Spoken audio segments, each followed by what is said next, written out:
আসসালামু আলাইকুম। Pen writing একাডেমির পক্ষ থেকে আপনাদের সকলকে স্বাগতম জানাচ্ছি।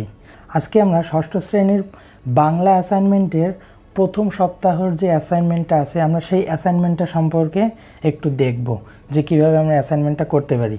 তো আমাদের অ্যাসাইনমেন্টের নির্ধারিত কাজ ছিল একটা সাধু রীতির বাক্যাংশকে চলিত রীতির বাক্যাংশে রূপান্তর করা। তো চলো দেখি এই বাক্যাংশটাকে রূপান্তর করে আমরা চলিত রীতিতে নিয়ে যাব।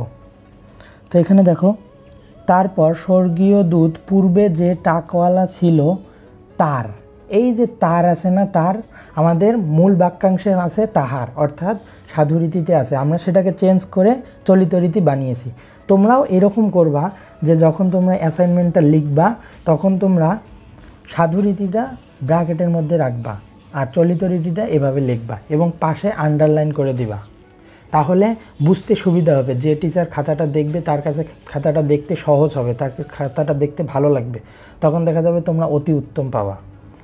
তো কাছে গেলেন, সেখানে গিয়ে, এখানে মূলত ছিল কি গিয়া, এখানে চেঞ্জ হয়ে হবে গিয়ে। আগের মতো একটি গাভী চাইলেন, এখানে ছিল চাহিলেন, হবে চাইলেন।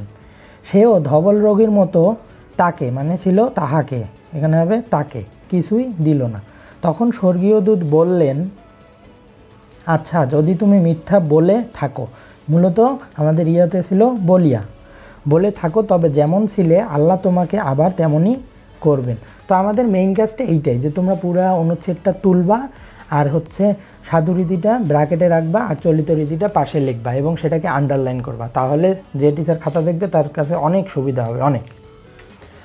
তারপরের অনুচ্ছেদটি তারপর স্বর্গীয় দূত পূর্বে যে অন্ধ ছিল তাহার কাছে। আচ্ছা, এখানে একটা জিনিস ভুল আছে, যে তাহার এটা হবে কি তার, এটা হবে তার, ঠিক আছে।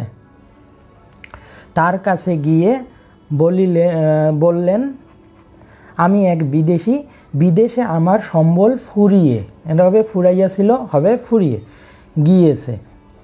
এখন আল্লাহর দয়া ছাড়া আমার দেশে পৌঁছিবার আর কোনো উপায় নাই, ঠিক আছে। যিনি তোমার চক্ষু ভালো করে, এটা করিয়েছিল, করে হবে দিয়াছেন, এটা হবে দিয়েছেন।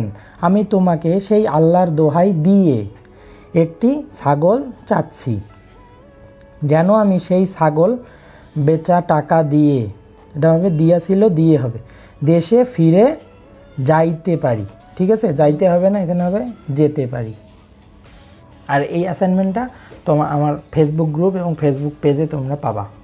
তো দেখা হচ্ছে পরবর্তী কোনো অ্যাসাইনমেন্ট নিয়ে। ততদিন পর্যন্ত ভালো থেকো, সুস্থ থেকো, ধন্যবাদ।